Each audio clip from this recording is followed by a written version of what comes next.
Hello friends, in this video I will show you how can you lock and unlock your laptop keyboard. Okay, let's see friends, I show you.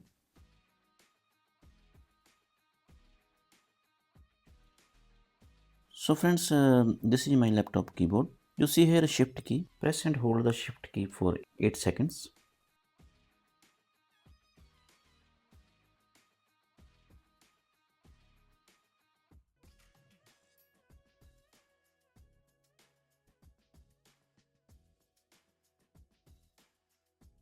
When I press shift key, you see here on screen, this interface open ready. Click here yes.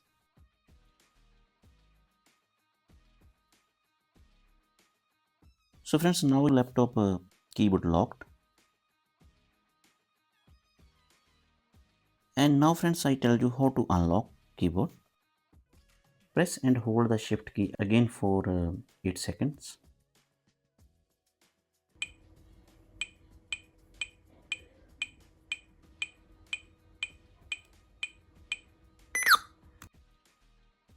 And now you see friends, laptop keyboard unlocked ready.